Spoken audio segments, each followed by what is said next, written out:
The MCU has seen its fair share of death over the course of its many films, with many characters uttering dramatic final words packed with thematic meaning.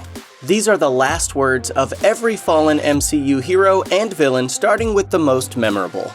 The first major villain to fall in the MCU was Obadiah Stane, the antagonist in the first Iron Man. Stane is introduced as Tony Stark's lifelong friend and business advisor, but as the film goes on, it becomes clear that he is unhappy that Tony has survived his trip to the desert. Latching on to Tony's own arc reactor technology, he becomes the Ironmonger, hell-bent on killing Tony and reclaiming the company for himself. While his actual, mostly forgettable last words come a second later when he tells Tony to hold still so he can shoot him, it's the words leading up to that moment that foreshadowed Tony's recurring struggle within the MCU. Trying to rid the world of weapons! You gave it its best one ever! And now... I'm gonna kill you with it! In many ways, Tony Stark spends the rest of his time in the MCU grappling with his own legacy, trying to use his brain to protect the world even as his hubris keeps causing problems.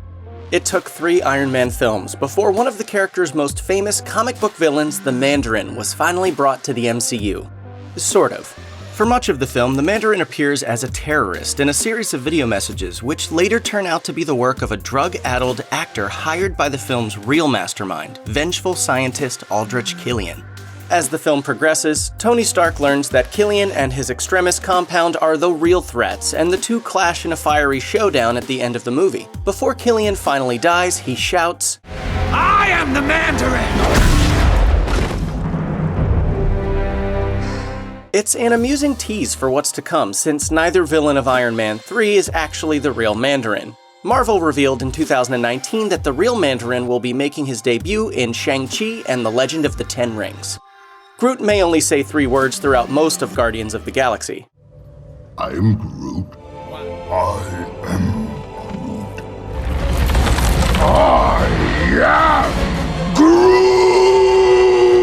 But through his actions, he proves himself to be a loyal friend, a kind hand, and a powerful warrior when his friends are threatened. This all reaches its apex in the climactic scene of the movie when the Guardians are trapped on a crashing spaceship that's set to send them to their deaths. Groot forms a leafy cocoon around his friends to cushion the impact, despite knowing it will kill him. When his best friend Rocket tries to stop him, the talking tree simply says, We are Groot. It's a powerful moment of unity and love, and an emotional farewell to the original Groot. Guardians of the Galaxy writer and director James Gunn has confirmed that the current Groot in the MCU is the old Groot's son, meaning those 3 words were a permanent, devastating goodbye. In 2015, Age of Ultron introduced 2 new members to Earth's mightiest heroes, Wanda and Pietro Maximoff. The twins were initially set up as villains until they saw the error of their ways and joined the Avengers to battle Ultron at the end of the film. While Wanda has since gone on to become an increasingly vital member of the MCU, writer and director Joss Whedon chose Ultron's final battle to prove that superheroes aren't always safe. To protect Hawkeye and the civilian child he's holding, Pietro, otherwise known as Quicksilver, runs in front of a spray of bullets. When Hawkeye sees the sacrifice he just made, the young speedster responds, "You didn't see that coming."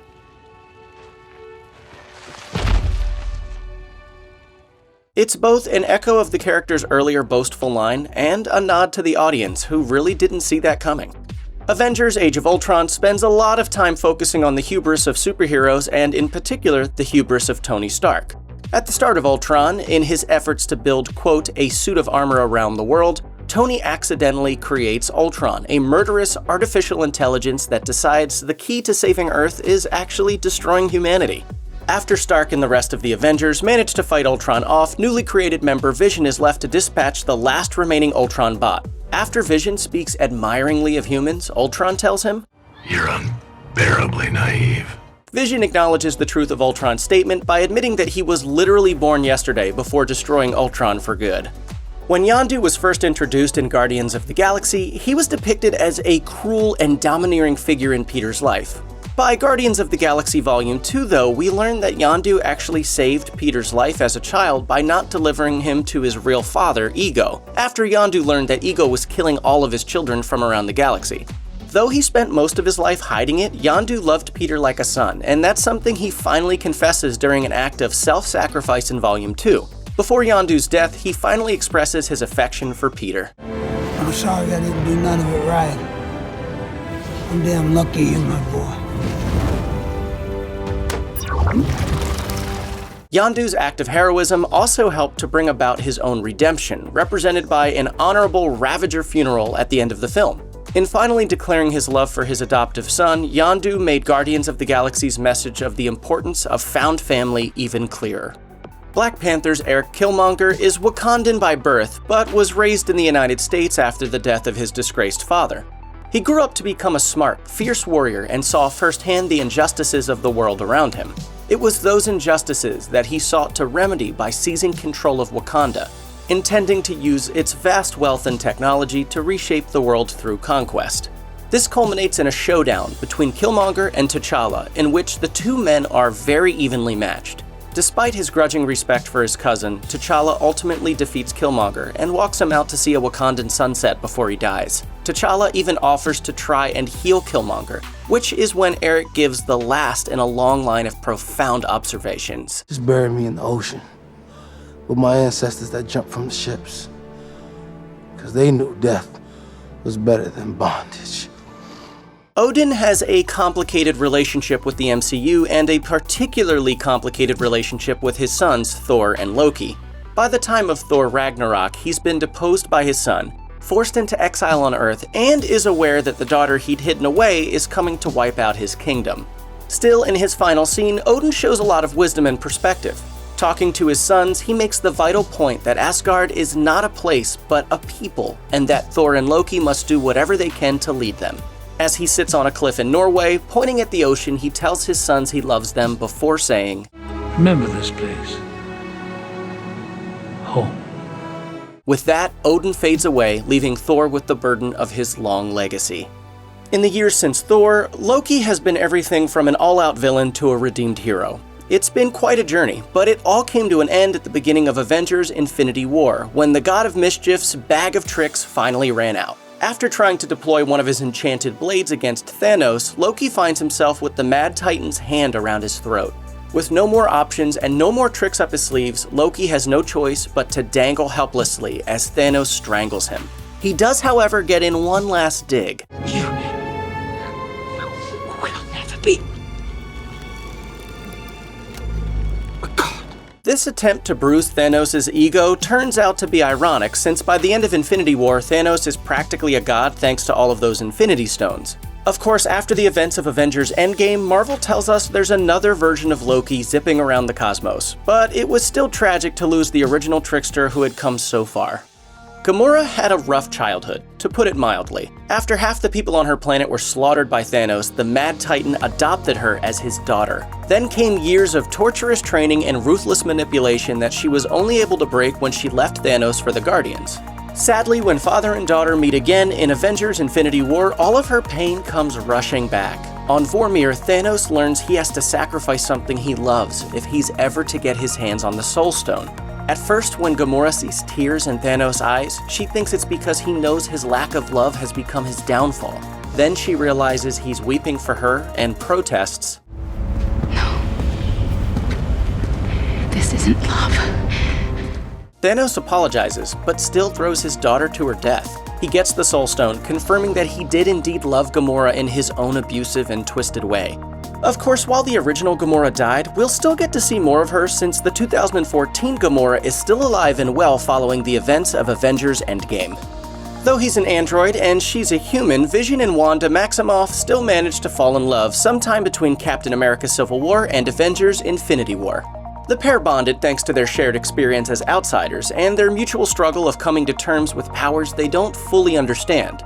However, the two are torn apart in Avengers: Infinity War, when, in an attempt to save the universe from Thanos, Vision asks Wanda to destroy the Mind Stone in his head and kill him. As Wanda prepares to do the unthinkable, Vision tells her she could never hurt him and that he just feels her. Moments before she shatters the Infinity Stone, keeping him alive, Vision whispers his last words.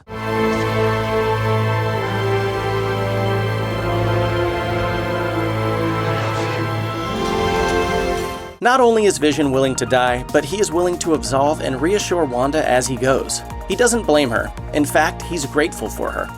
Original Avenger Natasha Romanoff has always been a woman looking for redemption. As she put it, I got red in my ledger. I'd like to wipe it out. when she is sent to Vormir in Avengers Endgame, she finally sees the opportunity to wipe out that red once and for all, offering to sacrifice herself so that the Avengers can claim the Soul Stone. The only problem?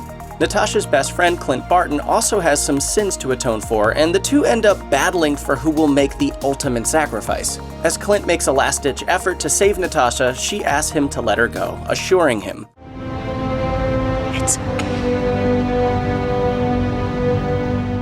Natasha may be the first of the original 6 to die, but it's on her terms, and with a clear ledger. Avengers Endgame mostly focuses on the surviving members of the team traveling through time to steal the Infinity Stones in an effort to undo what happened in Infinity War. By the final act of the film, the Avengers have successfully reversed Thanos' snap, but find themselves battling a 2014 version of Thanos who traveled to the future. For a moment towards the end of the battle, it seems Thanos has won yet again, and he declares, I am inevitable. When he snaps, though, nothing happens, because Tony Stark had sneakily grabbed the stones himself. It's then that the godfather of the MCU utters his own final words. And I am Iron Man. Tony snaps and Thanos fades away, but the power of the stones is too much for Tony's human body to handle, and he dies. Together, their intertwining final words reveal what happens when a reluctant hero is willing to make the ultimate sacrifice for the good of others, and what happens when an arrogant villain is convinced of his own righteousness. Spider-Man: Far From Home spends a lot of its runtime with a dual purpose. It advances Peter Parker's story, but it also explains the way the MCU looks following the events of Endgame, and of course, the death of Tony Stark. These themes are personified in Quentin Beck, a seemingly benevolent figure who turns out to be a disgruntled former Stark employee. Beck uses his mastery of illusion technology to cast himself as Mysterio, a hero who is actually a madman hell-bent on seizing Tony Stark's legacy. Though Peter initially believes he's on the right side, he finally uncovers Beck's scheme, and in the resulting showdown, Beck is killed. As he breathes his last, he warns Peter, People need to believe. And nowadays, they'll believe anything. This is a statement that proves prophetic. The end of the film reveals that Mysterio's team released a doctored video that makes Spider-Man look like Beck's murderer. Of all the Marvel franchises that kill off major characters, Thor seems to have the highest body count. In the first film, the ice giant Laufey tells a comatose Odin that he hopes he's still aware of his surroundings because he wants the Allfather to know. Your death came at the hand of Laufey. However, Laufey is then immediately killed by his own biological son Loki, as proof of the trickster's loyalty to his adopted father Odin. Thor: The Dark World then claims the life of Thor's mother, Frigga. When Malekith shows up looking for the ether, he demands to know its location. Before the Dark Elf kills her, Frigga defiantly says, I'll never tell you. Then later in the same film, Malekith himself dies while declaring, The ether cannot be destroyed. But when it comes to Asgardians kicking the bucket, it doesn't get any grislier than Thor Ragnarok. All of the Warriors 3 meet their fates at the hands of Hela when she returns to claim her throne. When Hela first appears in Asgard, Volstagg asks, Who are you? What have you done with Thor? In response, he's stabbed to death. Fandral only manages a guttural scream before he's killed, although Zachary Levi says he did film some final words which were cut from the finished film. My last words in the Marvel Universe were, For Asgard!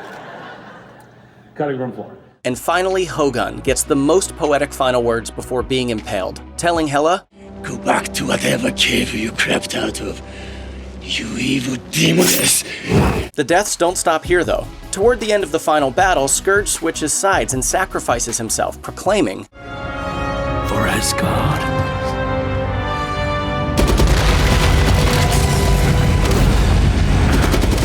As for Hela, when she realizes Loki has resurrected Surtur, her last word is a stunned no. Lastly, in Avengers: Infinity War, Thor's best friend Heimdall is killed for activating the Bifrost, sending the Hulk to Earth with his final words. Forefathers, let the dark magic flow through me one last time. While Steve Rogers and Bucky Barnes both managed to survive decades after the world thought them dead, the villains of the Captain America franchise haven't been so lucky. In Captain America: The Winter Soldier, Steve discovers that former Hydra operative Arnim Zola is still around as a living computer. Before he's destroyed by a SHIELD missile, Zola tells Steve, "We are both of us out of time."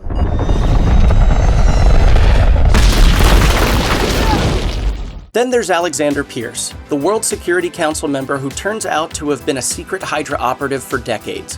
As he dies after being defeated by Steve and Nick Fury, he declares,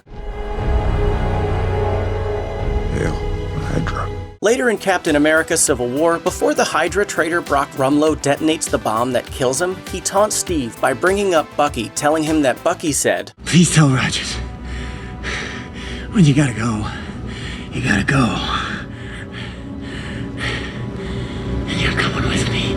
At the end of Iron Man 2, as Ivan Vanko detonates the army of drones around him, the Russian villain looks at Tony Stark and simply says, You lose.